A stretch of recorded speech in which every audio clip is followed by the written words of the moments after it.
নমস্কার বন্ধুরা, সবাইকে স্বাগতম নতুন একটি ভিডিওতে। এই ভিডিওতে আমি তোমাদের যে ক্লাস 12-এর যে বাংলা বইটা রয়েছে, অর্থাৎ বাংলা বইয়ে যে তোমাদের গ্রামার রয়েছে, অর্থাৎ গ্রামার সেকশনের যে সাজেশন তোমাদের এখানে রয়েছে, এই সাজেশনটা আমি তোমাদের সামনে নিয়ে এসেছি এই ভিডিওতে। তোমরা অবশ্যই এই সাজেশনটার মধ্যে মানে গ্রামারের যে সাজেশনটা তোমাদের বাংলা সাহিত্যের ইতিহাস, তোমাদের ধ্বনিতত্ত্ব, ছন্দ সবগুলি থাকবে এখানে। তোমরা অবশ্যই খুব সুন্দরভাবে এগুলি ফলো করো। আমি 100% দিচ্ছি, অর্থাৎ 99% গ্যারান্টি দিচ্ছি আমি যে এখান থেকে কমন আসবেই।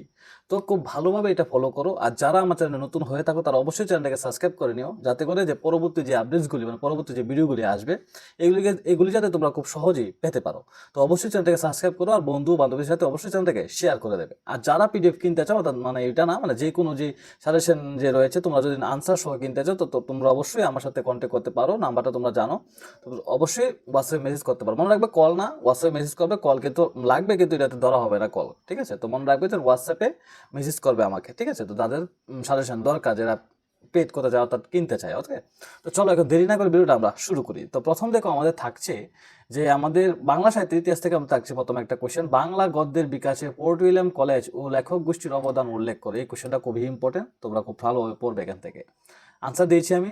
দ্বিতীয় কোশ্চেনটা হচ্ছে বাংলা গদ্যের বিকাশে ঈশ্বরচন্দ্র বিদ্যাসাগরের অবদান আলোচনা করো, অথবা বাংলা গদ্যের প্রথম যথার্থ শিল্পী ঈশ্বরচন্দ্রের অবদান সম্বন্ধে আলোচনা করো। খুব সুন্দর কোশ্চেন, কিন্তু তোমরা খুব ভালোভাবে দেখো এগুলি। তারপর দেখো বাংলা কাব্যে মধুসূদন দত্তের অবদান বা বাংলা সাহিত্যে মধুসূদনের ভূমিকা ও অবদান আলোচনা করো। খুব সুন্দর কোশ্চেন, তোমরা অবশ্যই এগুলি দেখবে, ঠিক আছে? যে কোশ্চেনগুলি দেখাচ্ছি সবগুলি একদম ইম্পর্টেন্ট কোশ্চেন। দেখো তারপর বাংলা কাব্য সাহিত্যে বিহারীলাল চক্রবর্তীর অবদান, বিহারীলাল চক্রবর্তীর কাব্যচর্চার পরিচয়, একই আনসার হবে, বা গীতিকবি হিসাবে বিহারীলাল চক্রবর্তীর অবদান খুব আলোচনা করো। এখানে আনসার একটাই হবে, ওকে? দেখো 5 নম্বর কোশ্চেন হচ্ছে বাংলা নাট্য সাহিত্যে দীনবন্ধু মিত্রের অবদান আলোচনা করো।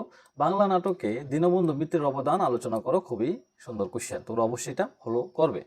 দ্বিতীয় যে কোশ্চেনটা হচ্ছে যে 6 নম্বর কোশ্চেন হচ্ছে বাংলা নাটকে মধুসূদন দত্তের অবদান আলোচনা করো, ঠিক আছে? তো এটা খুব ইম্পর্টেন্ট কোশ্চেন, তোমরা অবশ্যই দেখবে।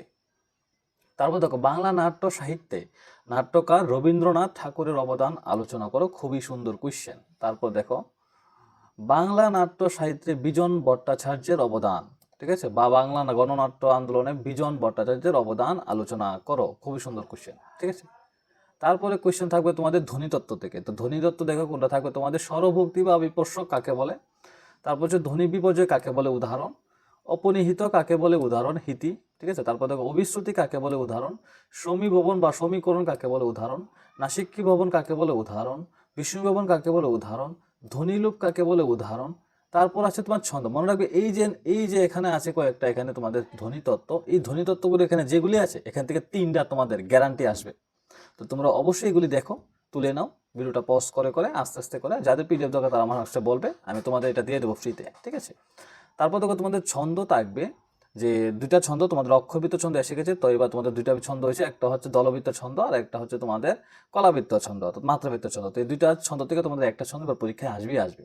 তো প্রথম হচ্ছে তোমাদের স্বরবৃত্ত ছন্দ বা দলবৃত্ত ছন্দ। এই ছন্দের 4টি বৈশিষ্ট্য উদাহরণ সহ আলোচনা করো। খুব সুন্দর কোয়েশ্চেন, তোমরা অবশ্যই দেখবে।